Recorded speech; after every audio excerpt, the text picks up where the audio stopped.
Hello, I'm Ted Biaselli, Vice President of Programming and Development here at the Hub Network, and welcome to our second ever What's the Hubbub, where we answer live questions about what's going on here at the Hub, and you get to do the interviews. Before I introduce my guests for tonight, I want you to take a look at a clip of our newest original series titled Spooksville. Today starts the rest of my life. My dad says it's a fresh start, a new adventure.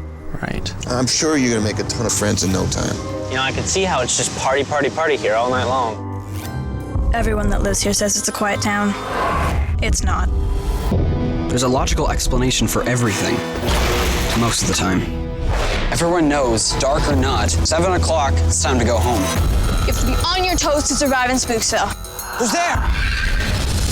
I hate to break it to you, Adam, but it's all real. Creatures, witches. You know, if you told me a year ago this would be my new home, I would have laughed at you. You've got to be kidding me. This is where it all started. Where she cursed the town.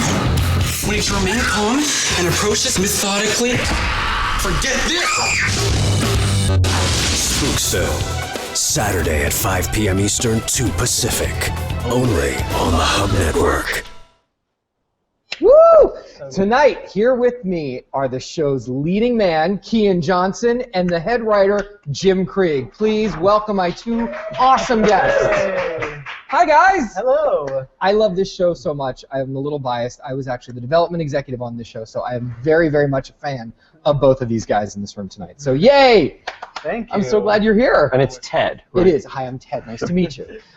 So let's dive in. We're going to go first to our group of bloggers that are already live on our Google Hangout. Nikita Stevens from Nikki's Random Musings in Parkville, Maryland. Nikita, are you there?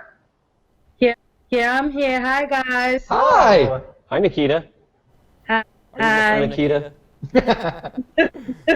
No, I'm not. Because your voice, you sound deadly. Like, Get used to that, guys. This is Jim Krieg. You sound Ready? beautiful and deadly. Thank you. I have a question, and both of you guys could answer. What's your favorite episode of Spooksville? What's your favorite episode of Spooksville?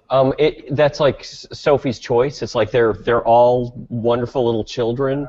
I do love them all, but like as you asked the question, one just popped into my head, and it's what's called The Thing in the Closet, and it's the one where Sally is abducted by a kind of giant mossy thing into her closet, and I think that for me that was the first one where the comedy just exploded. There's a scene with you and Nick and Harrison Hood, who plays Scaredy Katzman, where they duct tape him to a chair.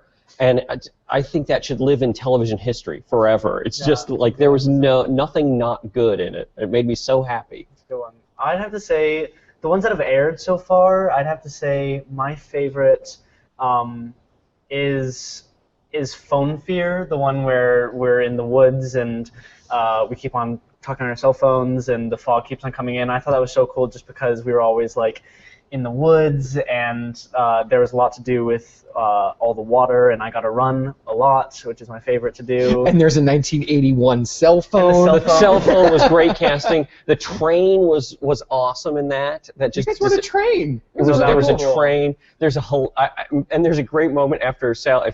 This is our spoilers in case you haven't seen this one, but No spoilers. But it's aired. And Sally disappears when she picks up the phone, and it's a telemarketer.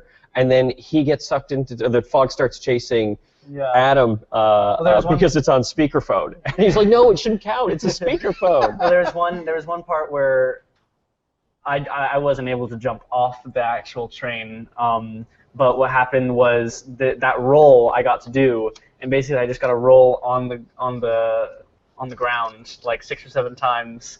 And get my whole body in mud. That really bums Keean out when he can't do his own stunts. It really, really does bum him out. Yeah, it is a bummer. But I have to say, when they jumped off the train and landed into cardboard boxes, I was kind of happy I didn't have to do that one. But this is a seamless stunt, and I mean you do roll a long way, and you're covered, and your whole back is covered with mud. It's really good. Yeah. Wow, Nikita, what's your favorite episode? And is it one I wrote? Oh, she's gone. I'm not sure if it's one you wrote or not, but we did have to review the phone fair episode, and both my kids watched it and they loved it. It's my daughter's favorite. Which episode? So with the phone fair. The phone fear. Oh yeah, it is good. That's really Nicole Dubuque, who writes other things for the Hub Network and is a very talented writer. We're going to go to Lisa Collins at Sweetie's Freebies in Council Bluffs, Indiana. Iowa. Hi. Hi. Oh, where's my Iowa? question is for Iowa. Keean. That's okay. Keean, is there a scene that you were shooting that really did scare you?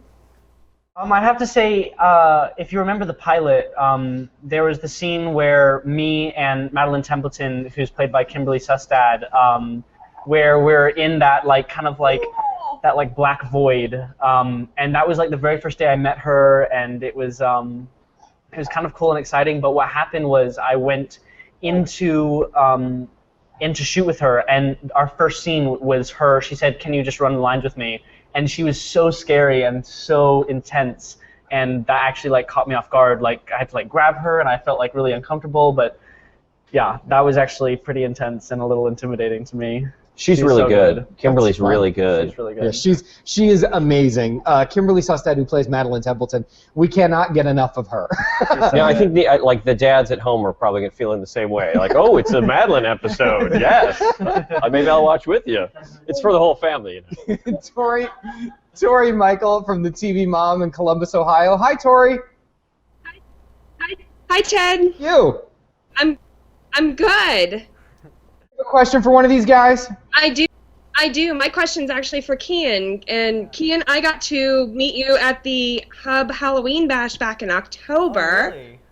Before Spooksville aired. So how have things changed since then for you and for the series? I mean, I think it was the it was the very first day when we had they started premiering little promo videos to the on that massive screen, and people started looking around and they saw me and they saw Nick sitting there, and it was really cool just to see people's reaction, because it was all really happy things and everyone was joking around, and they showed a really intense trailer and the whole room just went completely silent.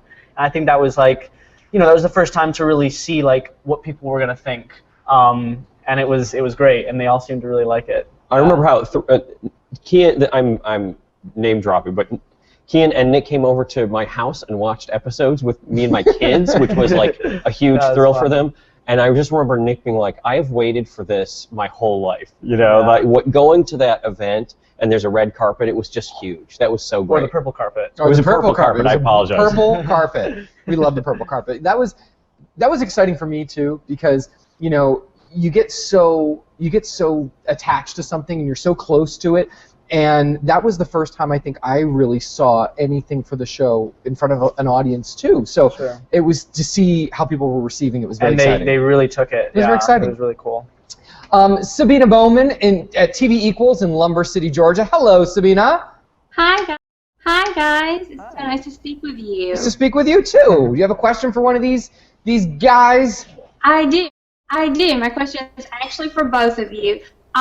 I'm curious as to what urban legend or myth that you would like to put a Spooksville spin on that you haven't had a chance to do yet. It's a great question. What urban myth or legend would you put your own Spooksville spin on? Oh gosh. Well, you should go first, Jim. Wow.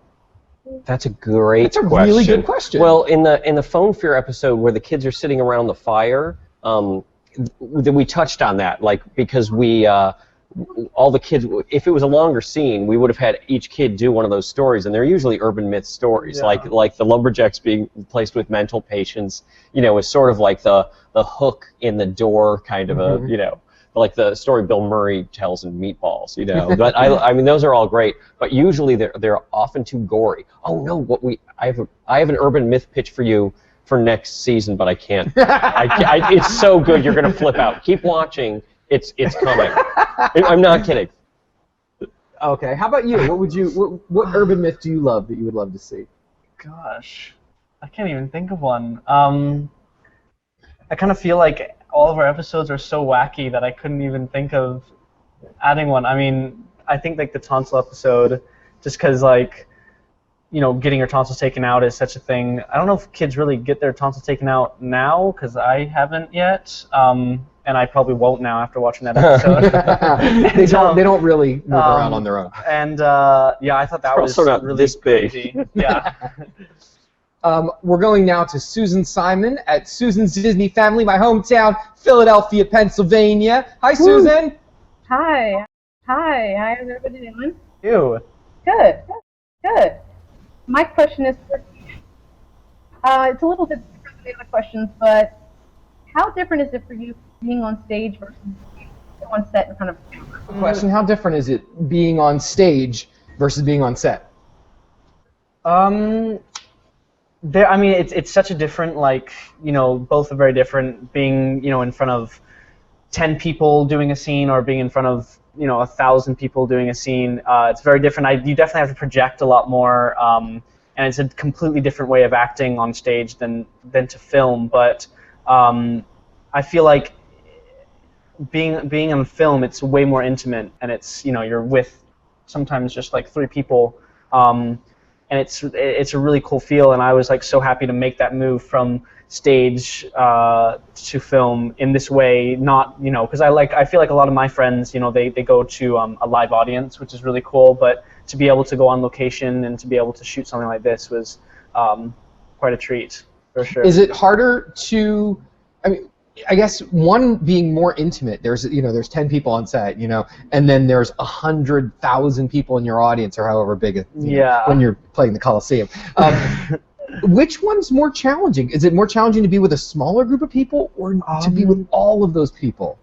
What's funny is I feel like when I was doing Spooksville, I felt I was a lot more nervous and a lot more because it's so close, and I got kind of worried, but I feel like on stage I was able to perform not to just the people I can see. There were so many people that I just had to kind of say whatever. I just have to go out. They were all judging you. Exactly. Right there. We kept joking on set that he was the replacement Adam, and yes, I was Adam number 2. And we had a third one ready to go in case this one didn't work out. Next, we're going to Katie Sexton, Mommy Katie in Amarillo, Texas. Hello, Katie. Hello. I have a question for Keean.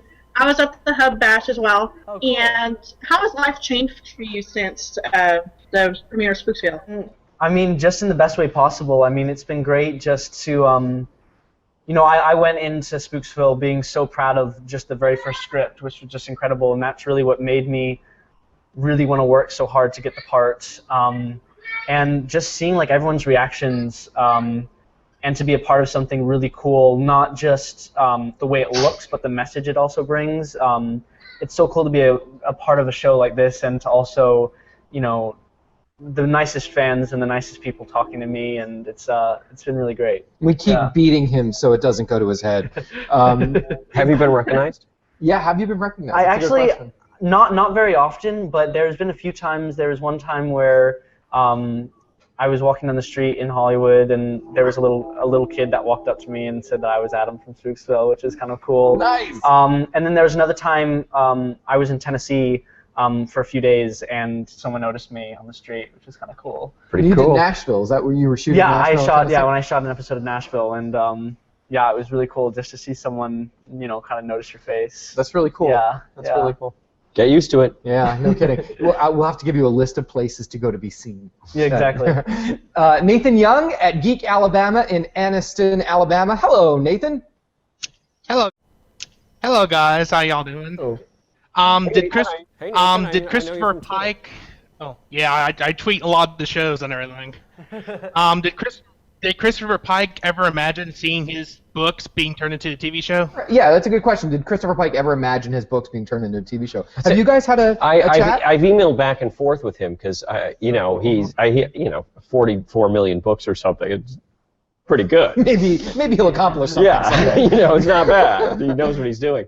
We didn't talk about whether he ever imagined this becoming a series, but he has mentioned how he's been frustrated that other things looked like they were going to go and then stop. That's how it is in Hollywood. Something is developed and then at the last minute can fall apart. So I imagine that he's probably pretty stoked that this exists and there's multiple episodes and it's gonna be in the collective unconscious of that audience, of our kid audience and our adult audience as well. And I wouldn't be surprised if people go to Amazon and buy the books, you know? When we first started the Hub, that's how long it took this show to get up and running. The network first started, and one of the projects that I was reviewing was Spooksville. And the voices of those characters, of Sally and Adam, and Watch, they just sprung to life for us, and it was one of those things where, like, oh my goodness, if we can hear kids say these lines that are so funny and sharp, it's going to sing. And then you and Katie and Nick, they brought them to life. Those voices are so specific, and in a lot of kids' material, they can be very generic, and you could just highlight lines that we would steal from the books and use in the show. And then also, once you have those and you've heard them, suddenly you know the characters and they become real to you, and you can write more for them, you know. We've got another question from Nikita Stevens. Hello. Hello. Hello. Hi. I wanted to know, Keean, I noticed on Twitter, I was looking at some of your stuff on Twitter. Has anybody sent you any prom invites via social media yet, or it just hasn't happened yet? I'm sorry, one more time. You kind of broke up there a little second. Sorry.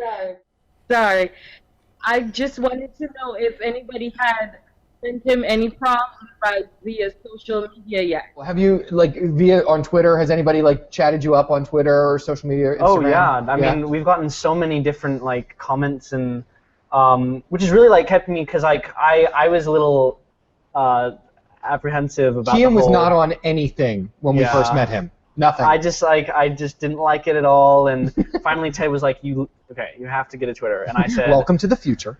I said, okay, I'll get one, and I kind of broke down and set one up, and I think the reason I've kind of just fallen in love with it now is just how many great questions people come up with on Twitter, and telling me how much they like the show, and not just specifically saying they like the show, but what kind of episodes they liked, and what scenes they liked, and what lines they loved, those one-liners. Well, they also like you. I mean, there's sometimes their names online are just Keean #1 fan, Katie #1 fan, you know, and there's also people who, there's a group of Adam Sally people and Watch Sally people. Oh, yeah. It's one or the other, you know. It's going to come down to it. And you guys tweet live when the shows We do, yes, every Saturday. So every Saturday, 5 p.m. Eastern to 2 p.m. Pacific.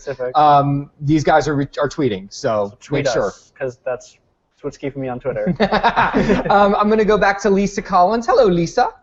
Hello. This time I'm going with Jim. My husband and I are big fans of Monk. Oh, are you? Do you have yes, loved it. Wish it was still going on. Do you have a preference of writing mystery for children and young adults versus adults, or do you like? You know, this sounds like a little pat answer, but Monk was basically a family show. The crimes were never so grisly that you couldn't watch with your kids, and frankly, Spooksville is, I think, entertaining enough that whether you're an adult or a kid, you can enjoy it. And the mysteries are sort of the same. I mean, you had a lot more room on Monk to play with his OCD and the comedy of that, because we had a whole hour.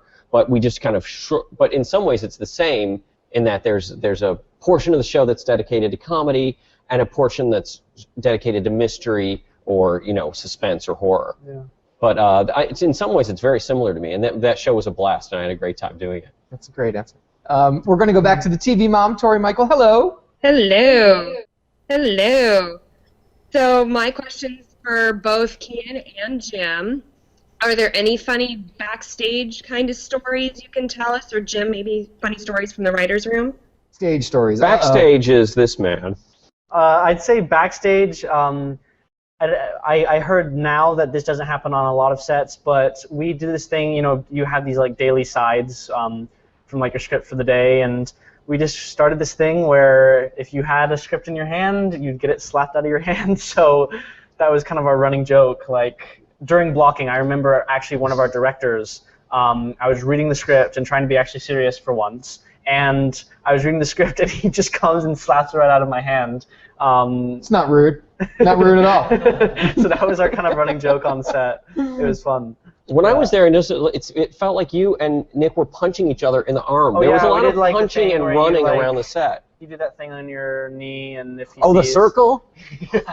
and then you get punched in the arm. So we just weren't wearing many tank tops on the show, which is probably good. Do you know who used to do that? I went to school with Darren Aronofsky, the famous director, and he would do that with that circle and punch thing. Yeah, no, it's yeah. Inside Hollywood. I will never watch The Fountain the same way again. Thank you. That's going to change Noah for you. We're going to go back to Sabina. Hi, Sabina. Hi guys. Hi guys. I wanted to ask, can you give us a few teasers about what's ahead for the rest of the season? A few teasers about what's ahead for the rest of the season. Oh, Be very careful. I want to tell you everything. If it was up to me, I would tell you, but Ted is stopping me. Spoiler Krieg. That's this guy. I can tell you that this weekend is the episode is called Blood Drive, and there is vampirism involved and comedy and a school. They go hand in hand. Yeah, so you might assume that. And also a school dance, which is a vampire-themed dance. And I will tell you the behind-the-scenes story of this is that by this time in our shooting schedule, I felt like I knew Keean and Nick and Katie, and because I'm a man of a certain age, I was like, oh, that's a shame they don't get to go to school and have a real school dance. I know, I'll just write one into the show. And so I worked with Ernie and we put it into the show so that they would have a real school dance experience. And then when you see in the show, there's a moment where they go into the dance and a couple girls are kind of just like dancing like this, and their boys like leaning against the wall, and so it's kind of a terrible dance. Oh, that's exactly what my high school dance was like. So they did have that experience, only with vampires. So better, really. And then of the episodes coming up, any little tidbit you want to say? I mean, sadly, you're not able to give much without giving a complete spoiler. But I just remember we, like the whole cast, and like the day before we'd shoot the next episode, we'd get the script. So we'd have all the crew would all get the script at the same time, and we'd all be sitting like reading it together, and you'd hear people like being like, oh my gosh, like this episode's gonna be so cool. Oh, that's nice. So I mean, like every week, and laughter. Exactly. I know that every week the crew and everyone on set was just so excited to read the episodes. So I can't wait for you guys to actually see the final product. The season finale, Jim comes running into my office, and Jim's like, I got the best idea for the season finale, and he proceeds to just erupt with it. And it was so fun and so cool. And we had the last moment of the last episode of this season manifested in that room, and it was so great. So it's going to be one of those things that people are going to talk about when they say it. That is how I do tend to burst in. It's really good. And say this is the best episode ever, and over and over. Whoever's in my office, doesn't matter. Jim comes in. Hi, I got the best idea. Well, then I've made a new friend. I'm going to go back to Susan Simon. Hi, Susan. Hi. I have a question for both of you. I love scare. Is there a movie or show that scared you? Was there did you say that was there an episode that scared us? Oh, just a movie in general, like a movie that scared you, or what's scary? It's embarrassing. I have two. My favorite, the scariest monster is from an episode of Star Trek called the Salt Vampire, and she could look like anybody, but she was a terrifying monster with suction cups on her hand and would put them on your face and suck all the salt out of your body, as one does. But the scariest movie. I worked for her at one point. But the scariest movie I saw when I was growing up, they'd have a 4:30 movie after school, and you'd watch it, and they'd have Charlton Heston week, and every day Charlton Heston would do something brave. And then there's an episode. The movie was called The Omega Man, where he is the last man on Earth, and everyone else is a zombie. It was just remade a couple of years ago as I Am Legend. And there's a moment when he realizes the sun is going down, and the monsters, the mutants will be coming out to get him. And he goes, oh my gosh, the sun is going down. They're waking up. And then he starts running down the street. And when I was 10, I was like, Charlton Heston is terrified, and he's running down the street. And I was tense for like the next 3 years. And then I didn't see the movie again until I was a film student at NYU, and I showed my my dorm mates, because they just started home video, and I was like, you are about to see the scariest movie ever, and we put it in the giant Betamax, and they laughed and they laughed and they laughed at me. And what's your favorite scary movie? Oh, I mean, I am not a big fan of gore, and I think that if I was, then I'd have many more to tell, but I just can't bring myself to watch them. But I have to say The Sixth Sense is definitely, I haven't seen it in a while, but definitely one of the scariest films I've seen. It's a great movie. We're going back to Katie Sexton. Hi, Katie. Hello. Hello. Hello. My question's for Jim. Whenever you write the shows, do your kids ever help you with inspiration? Honestly, no. The kids love to help. They pitch ideas to me and pitch little moments, and I also pitch things to them, and like how, depending on how they react. That's so cool. I have a Scooby-Doo movie coming out there where my son Riley, who was I think 10 when I wrote it, gave me a whole sequence and the whole thing, and he'll get no money for that whatsoever, but he'll have the satisfaction of knowing that that was his joke, and that in some ways I think it's good to know that you have an idea, and then it can be turned into something that other people can see, and God willing, maybe you'll get paid for it someday. Has anything Riley or Delilah done made it into Spooksville? Specific that you can remember? Yes. Yes. He won't. Hopefully, he won't watch this. But here's my story. Is this scarring? I don't know. So when he was maybe 8, when the first Meatballs, Cloudy with a Chance of Meatballs came out, I took him to Cloudy with a Chance of Meatballs, and there's a scene at the end. It's a really lighthearted, beautiful movie. There's just a scene at the end where these rotisserie chickens chase the main character around. And he laughed all the way through the movie until he got to those rotisserie chickens, and he flipped out. He was like terrified of these chickens, and like putting him to bed the rest of the week was just like he was nervous. And I would get this look from my wife. You know the look, and so I put that into the thing in the closet episode. That there's one thing that Sally is terrified of, and it's those commercial with rotisserie chickens. And so yes, they inspire me like that all the time. Thanks for a great question. That is a great question, and it's an even better answer. We're going to go back to Geek Alabama's Nathan Young. Hello, Jim. Jim, how much inspiration for writing Spooksville comes from other spooky TV shows like The Walking Dead? Everything. And Keenan. How much time do you spend on the set every day? We did about 10-hour days. About 5 days a week, I'd say, but weekends were the worst because I just wanted to be on set the entire time. I feel like I never got tired, which probably pissed off a lot of the crew members. But I definitely, it was 10-hour long days, but I loved it so much. He's absolutely being truthful, because I talked to your mother like when we first got there, and it was like, it's a long day. I gotta tell you, and Brendan was like, oh no, he loves it. He's just soaking this up. Yeah. And so he does love it. And but yes, there are so many things in every episode that it's a reference to a comic book or a TV show or a movie, because I didn't go outside much as a kid, and I watched a lot of stuff, and it all went into the blender and gets, it all comes back. This question from Tanya Miller at the best blog ever, Unorganized Mommy of 3. Is that the best blog name or not? Her question was very similar. Where does your inspiration come from? So obviously, if you watch the show, there's a lot of, there's the book.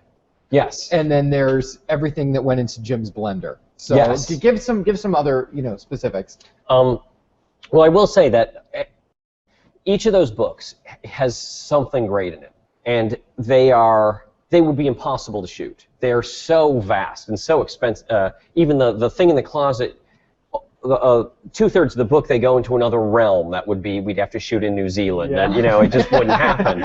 So I had to find a way to take one moment from each thing and then change it around. But so many of the episodes are a lot of different things.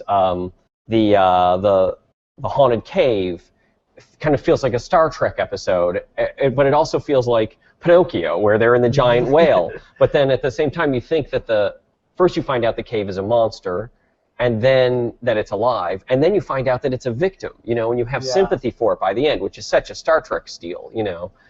So I steal from everything. I can inspired. Yes. When I say steal, I mean homage, which is a respectful tip of the hat. What he's not saying is, in his office when he was here, the walls were covered with key imagery of everything from the Tall Man from the Phantasm movies to That's more park. Exactly, to the Star Trek monsters, the Salt Monster, like you mentioned, all that stuff. The episode with the Wicked House, the Evil House, the Halloween episode.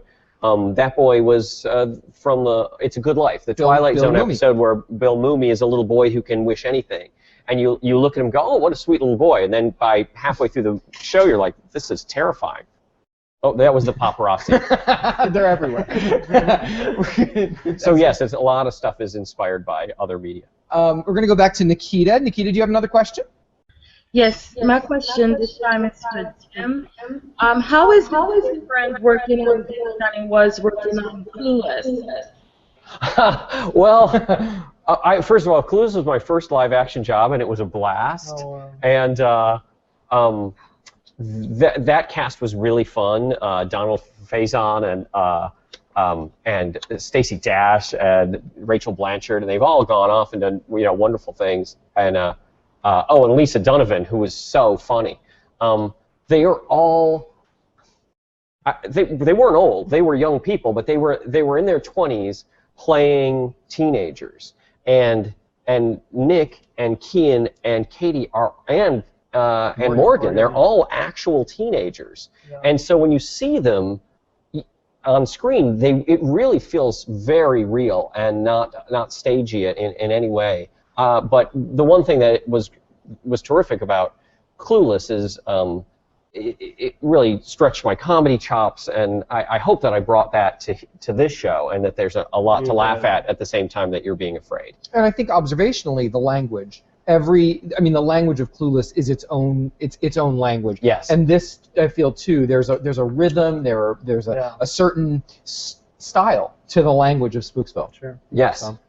Oh, and Ted, you'll appreciate, I was in I make a cameo in a very special Clueless that takes place at the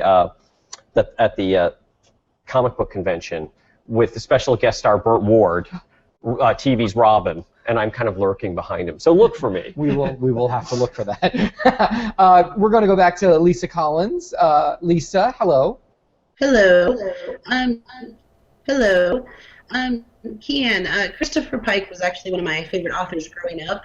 Had you read many of his books, and do you have a favorite author? When I got the audition, they didn't have the books for sale, and I was trying to find one, and I couldn't find anyone who had the books. But I have to say my favorite author right now is a man named Con Eagledon, who does these incredible historical fiction novels about Julius Caesar. He did one, and then Genghis Khan, which is the one I'm reading right now, and those are cool. Those sound great. Yeah. I got all the Spooksville books. I had to look for them on eBay. I collected them all, and then I've read other stuff too. Of that he did the Last Vampire 1, 2, and 3, and he's just done tremendous body work. Tori Michael has another question. Hi, Tori. Hi. My question. Hi.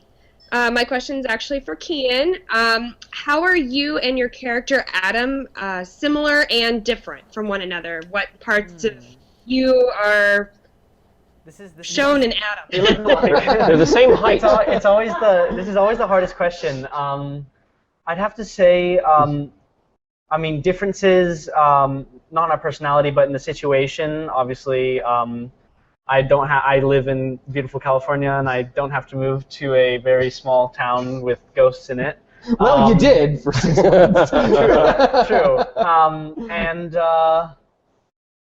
Similarities. I can never do similarities. I think you're both funny.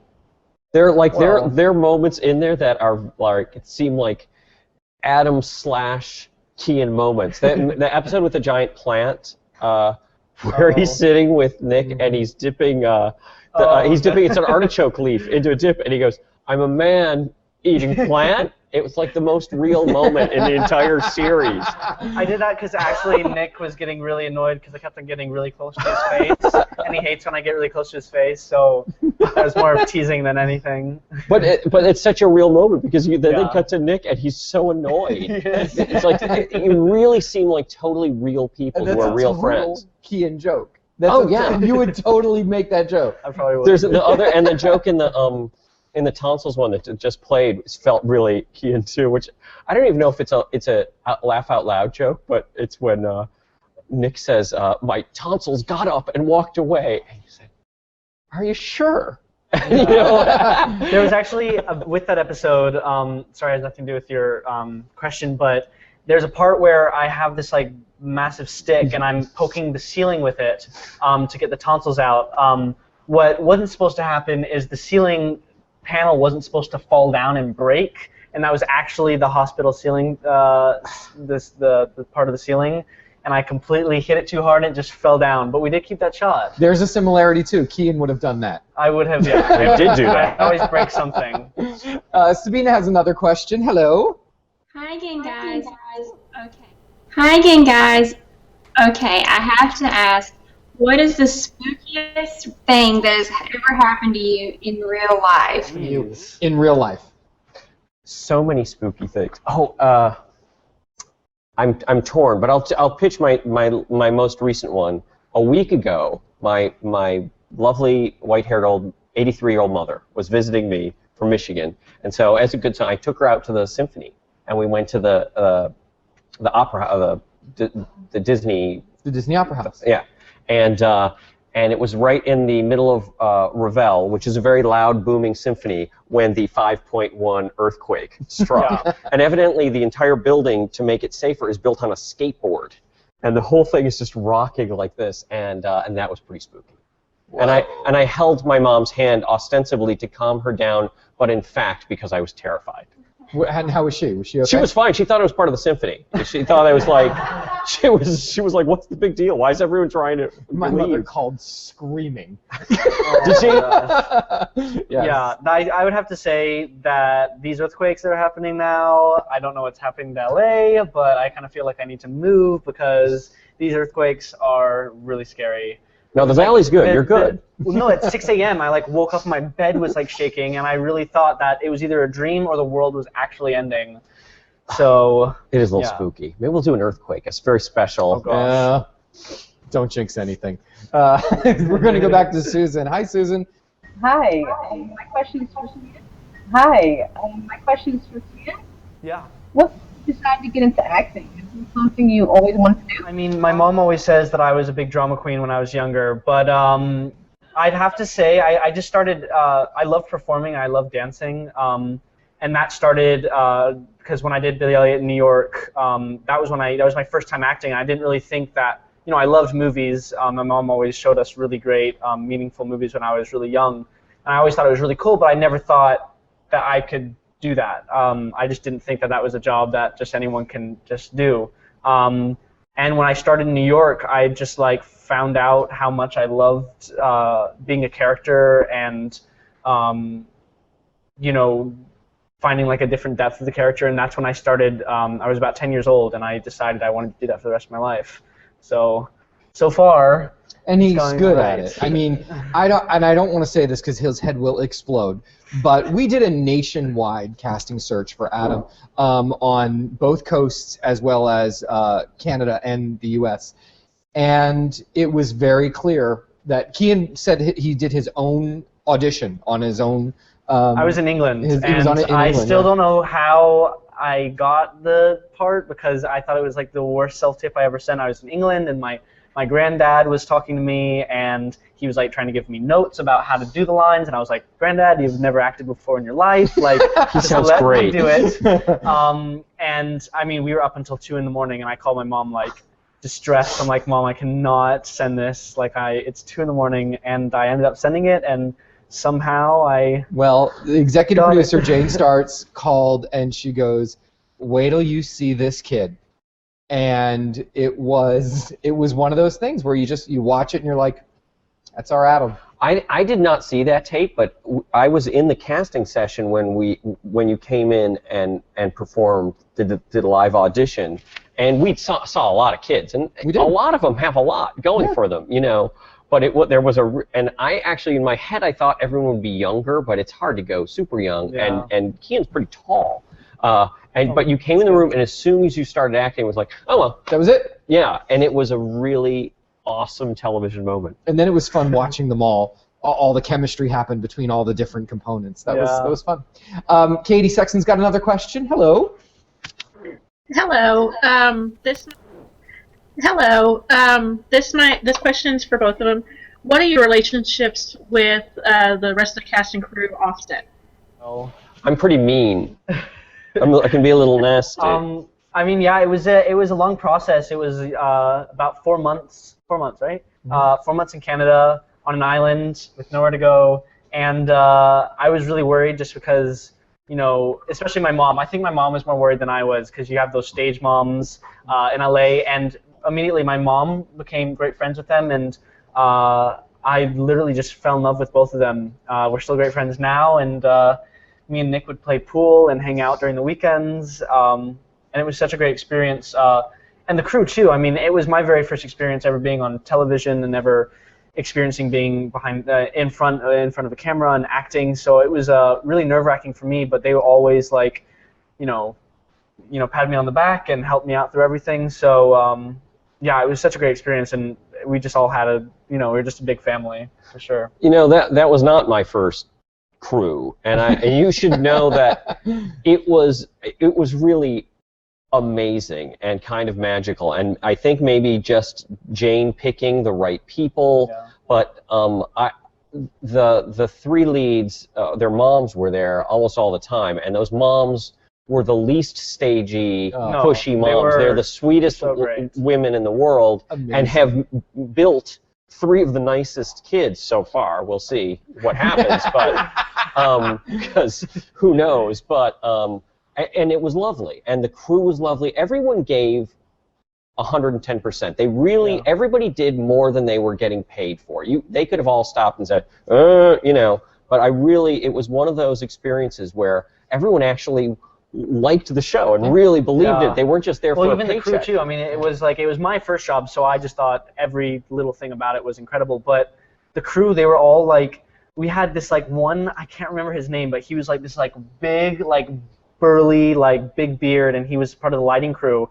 And he came up to me one day and he was like, "Have you read the next episode?" And I never said a word to him. And he's like, this is like big, he must be like 6'5", and I was like, I didn't know you read them. And he's like, "Oh my gosh, you have to read it. Like, go and read it right now. It's so good." And then he like ran off.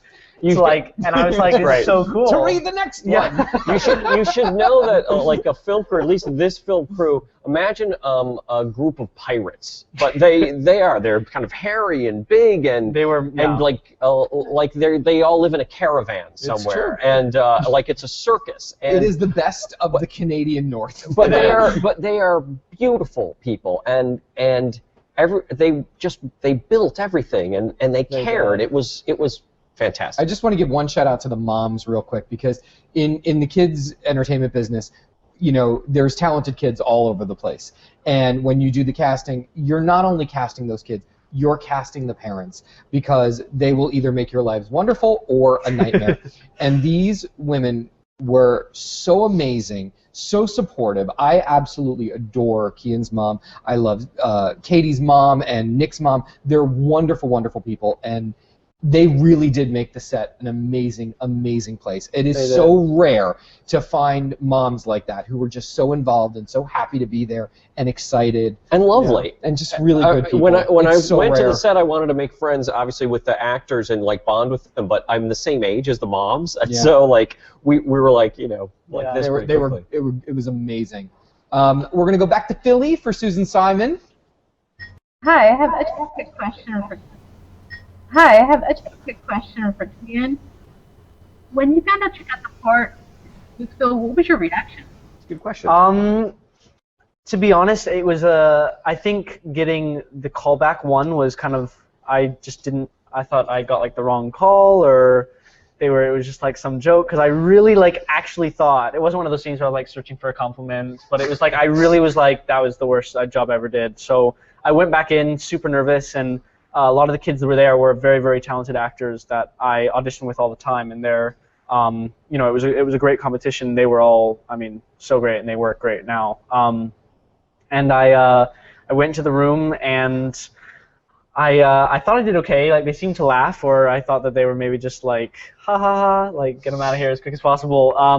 But then when I got the call, I was actually in Colorado, where there was no cell reception in the middle of nowhere, and I had to like call and like be up on my tippy toes to like try to find reception. I was like, did you hear anything yet? Did you hear anything yet? And finally they said that I got the part, and it was so cool. You just get that feeling that you're so, you know, so happy. Nailed it. You know what's so strange is that, you know, before you cast the kids, you don't know who they are, but then after you cast them, they could never be anybody else. Mm-hmm. You know, you can't imagine ever thinking anyone else. But I mean, the first couple of scripts are written without anyone there, and so it was strange. It was different to write after they were cast, and you kind of had a sense of the actors. Yeah, it was such a lucky cast. I mean, Nick and Katie, you know, sometimes I'd just be like watching Nick read those lines, and you could really never think of anyone else that could play that role. And he's like, I thought that someone that can just nail a role like that so well, I would think that he'll play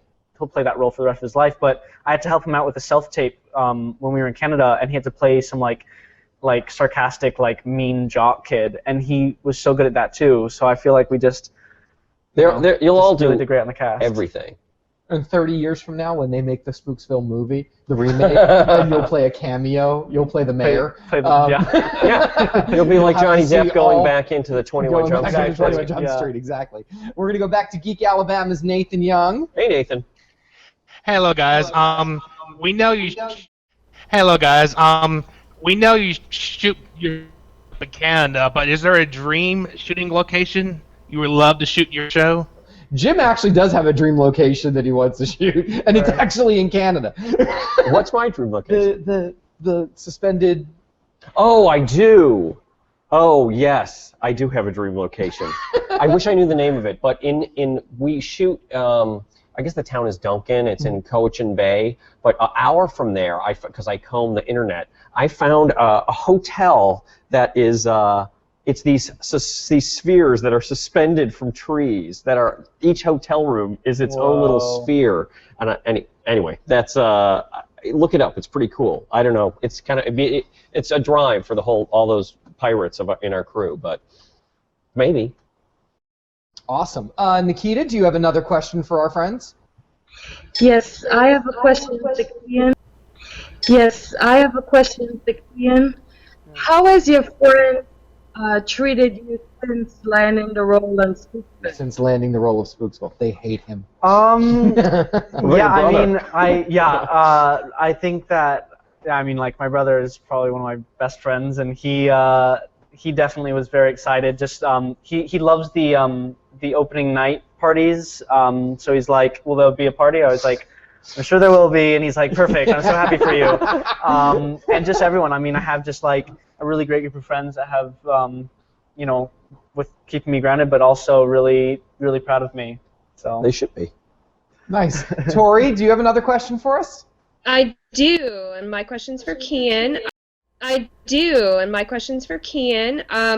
What has been your most fun moment on set? I mean, you mentioned the train roll and the ceiling tile, but like your all-time favorite thing that you've gotten to do. Yes. What's yours? Oh, gosh. I wanted to say it. Now I'm thinking of the one that you're going to say. I'd have to say this Saturday's episode, me and the director, Ken Friss, we kind of like read the script and were like, this could be really, really cool. And so he gave me these like, I can't say anything, but he gave me, actually no, in the promo there's a little, it's in there. You can see these like little squirt bottles that we had, and he basically, I didn't have to work that day, and he just gave me these squirt bottles to literally just like play around with and try to like make up tricks with, and we just like spent a whole day like doing tricks, and like I was like oh, I can like jump off this chair, and you were like, no, you can't do that. But I do get to do a really cool stunt in this Saturday's episode. There's a great stunt in there that if I had seen him do it in the third episode, you would have done it in every episode. Yeah. I was going to say that in the first episode, Keean did do part of his own stunt. He got hit by the car. And on the bike. He had so much fun doing that, coming down the hill on the bike, skidding out on the bike, and then rolling onto the hood. Yeah, I got to do this. Basically, I got to stand on this box, and then they had this like really, really nice car, and they basically just said to jump up and to land on it. But they didn't expect me to literally jump up as high as I can and slam into the car to the point where I thought like I was gonna break a window or something. It was 1 a.m. There was rainy, and he was the giddiest kid I've ever seen in my life because he was throwing himself on the hood of the car. Like there was times where I'd like jump and like hit the hood, and I'm supposed to like my face is supposed to hit the screen. That's true. And I hit the I have a helmet, so it didn't hurt my head. But what happened, I would like hit it, and then I'd like smile a little bit, and then we'd have to shoot it again. That's no good. No smiling. Yeah. Sabina, do you have another question? I do. This one's for Keean. I do. This one's for Keean. I wanted to ask, what was it like preparing to film the dark corner in the scenes where Adam meets his mom again for the first time? I read that. It was really tricky because I didn't know how I was going to play it. And I met Erica, her name is Erica Carroll, like an hour before we had to like have this really like intimate moment. And I was really, really nervous, but it felt great. Ken, the director again, brought me aside and had this really, really great talk with me, just about like his life, and he really gave me an insight, and it kind of just like got me all like worked up, and we shot the scene, and I felt pretty good with it, and it turned out to be a really, really great scene, how they filmed it. And you did great.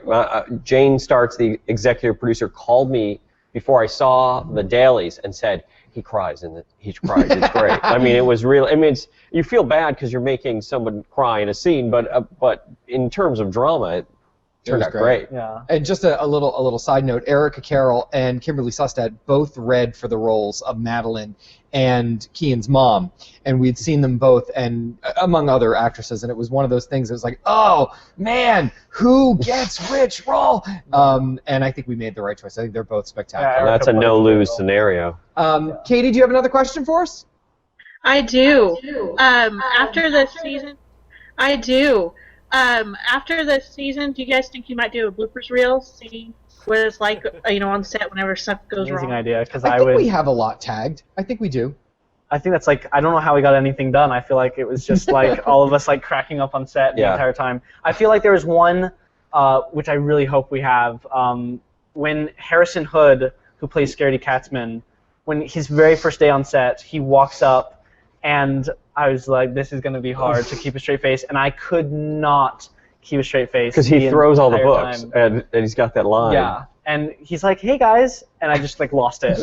I just lost it, so I really hope that we have that blooper reel. He's terrific. He's unbelievable. So amazing. Yeah. Nathan, do you have another question? Yeah, who is your dream celebrity? Yeah, who is your dream celebrity guest for Spooksville? I would say Johnny Depp. All right. But that will never happen. Who would he play? So, I feel like he'd play like Mr. Spiney's brother or something like that. Cool evil uncle for you, I think. Who's like I could write something up if he's interested, if he's watching. Well, because of there has to be a certain amount of Canadian content, and so we tend to use Canadian actors. I know who you are. And mine, of course, my dream would be William Shatner. And if any of you watching or listening out there have any connection, I will write the heck out of a William Shatner cameo. Well, this goes great to our first submitted question from David Bethke from Santa Monica. If you could write an episode, this is actually to Keean. We know yours. If you could write an episode of Spooksville, what would it be? What would you do in that episode? I'd have to say one of my favorite guest stars is Mr. Spiney, who's played by Mackenzie Gray, and he's like the coolest guy. Also, he'd be like playing guitar like offset, and he was like the coolest dude. And I have to say, I would do Mr. Spiney's backstory of like how he turns into this like weird kooky librarian that's into skeletal structures. It's into bones. So I would definitely do a Mr. Spiney backstory. Mr. Spiney is amazing. We use him on Haunting Hour, and I think he he's played so the versatile. rock star. Keith Richards. He yes. played Keith Richards, and it took me. I was like, why do I know him? And he's like, oh, he's on my show. He also played a comic book creator. And he was in Man of Steel. He played Jax Ur. Just I put it out there. Big fan. Okay, so Jim, some episodes have been based on the book, some have not. How do you mix them up? How do you know which ones and when you're going to take something into a different direction? Well, some of them that don't seem to be based on a book are. Like, The Fire Inside started out as it's the one where they break into the witch's castle, and I can't remember the name of it, but I didn't want to. The Witch's Revenge. It's The Witch's Revenge. That's where that started out as, and then we brought in. It was kind of ties in with the influences, but that was the format of The Fire Within is DOA, which is a film noir movie where someone comes in and says, I want to report a murder, and the police say, who? And he says, me, and you find out that he has 24 hours to live, and that's essentially what Sally has, and they have to cure her. And then the critical care started out as there's a hospital episode with vampires, but by that time we knew we wanted to do a vampire dance. But I thought the hospital setting was so good, and that's Night of the Vampires, I think. Right.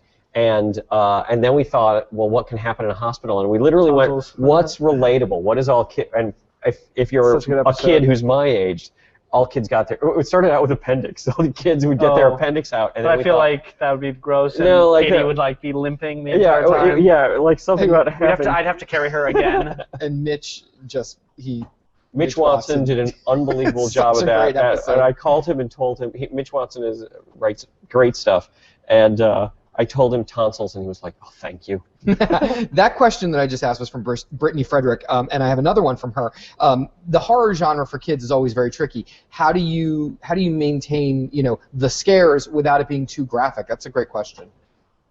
Well, one of my favorite movies, I'll say it's my second favorite movie, is Abbott and Costello Meet Frankenstein, and the blending of comedy and horror. It perks up the comedy because it gets you on edge. When Lou Costello knows that Dracula is coming out of that coffin and Abbott won't listen to him, it's terrifying and hilarious at the same time. But somehow, because you're doing comedy, it kind of takes the onus off of the undead are coming back to eat you alive. It doesn't seem so brutal. And what I hope is that we get some scares and some laughs. And some caring. Oh, and that's all I have to say about it. Be concise. I love that. Good. Do you have a? I was just gonna say, I think all the writers and the directors, the way they filmed it, to keep it more of a thriller than anything. I don't think any of our episodes really are horror. I feel like it's mostly thriller because you're always just on the edge of your seat, and it also gives that sense of fear as well. That's a great answer. BSC Kid Sarah Summer has a question for you guys. What do you think makes the show popular among kids? And I'm going to add a little addendum to that. What do you think makes adults like it? I mean, I think kids like it just because, I remember when I was younger, when I'd play pretend with the kids in my neighborhood, we'd go on mysteries, and we'd try to solve mysteries, and that was just that's what I love to do. And I feel like when kids get to watch something like this, where they get to put themselves in, whichever character they think that they'd be most like, I feel like that's why kids just love the show. And I also feel adults love it because it's a show that if I had children, I would want them to watch a show like that, just because it's good quality television, and it's good. I mean, the way we filmed it, and I feel like it's just a bunch of films put together. It's like a little movie. Honestly, the reason I think most kids would like it is because of Keean and Nick and Katie and Morgan. They're easy to look at. They're funny. They go on adventures. They have a real friendship, and I think it's kind of aspirational. It's wish fulfillment to imagine you're out in the dark with a flashlight with a good group of friends, and that you're doing something, you're solving a mystery, and hopefully the parents think it's funny and get those references that I'm sneaking in there. And frankly, there's a lot of kids television that you watch and you just want to pull your hair out as a parent, and hopefully this is not one of those shows. You'll keep your hair in. I have a question from Inspired by Savannah's Robin McCoy. Jim knows all of your background in writing for Spider-Man and being a comic book nerd and all that. So if you could write yourself into a comic book story, what superpower would you give yourself? Well, there's so many to choose from. I'm going to give you a controversial answer. Oh. I don't think I would choose a superpower. I would choose... money. No, I've already clearly not made that choice. I would choose Spider-Man's web shooters. Oh. Like those web shooters, I would say from the time I was 4 till the time I was about 24, like if I'm in class not paying attention, I'm shooting, you know. I love that. That's hilarious. It's a little disturbing. It's a little disturbing about me. I have a great question for you from Lisa Heiser from Shine On Media. Doing Billy Elliot on Broadway, we've seen a lot of different types of films, from Matilda to Bring It On, turned into Broadway musicals. Yeah. What spooky movie would you turn into a Broadway musical? Oh, gosh. I love that question. I'm trying to think of, like... That would be hard to pull that off. I mean, they did... Peter Darling, who is the choreographer for Billy Elliot, he did Lord of the Rings in London, which I heard was really, really cool. Great. He also did Matilda, and I think those are really cool, but I have to... I'm going to say maybe... The Shining. I think The Shining would be the worst musical horror ever. But fantastic. Like, it'd be a fantastic train wreck. Like there'd be a whole soliloquy about all work and no play make Jack a dull boy. You know? It's a great musical. Here's number. Johnny. You know, there actually was a musical of Carrie. It's noted as one of the greatest Broadway flops ever. And they just did a revival last year, too, and I missed it again. It opened and closed in one night. I have another, our last question, actually, from Jessica Detweiler on another awesome blog named Mommy Has a Life. These are great blog names, by the way, guys. I love them. Keean, do you feel like you get the same schooling experience being homeschooled, or you know, as you would with a public or a private school? This is what comes up a lot, and it's also been like a really hard, you know, when I was a little bit younger, going into homeschool, it was a lot more taboo than it is now, and it's very. I know a lot of kids that have decided to do that. I'd say there's no one way to teach your kid. I feel like if homeschool is right for you or public school is right for you, I have nothing bad to say about public school. Like I know a lot of kids that like they just bash it, but there really is like public school can be so great for some people. But I feel like some people that need that quality learning experience where like I have to like go up and like walk around my house, or I just need to like run outside for a little bit, or just like scream at the top of my lungs because my ADD is kicking in.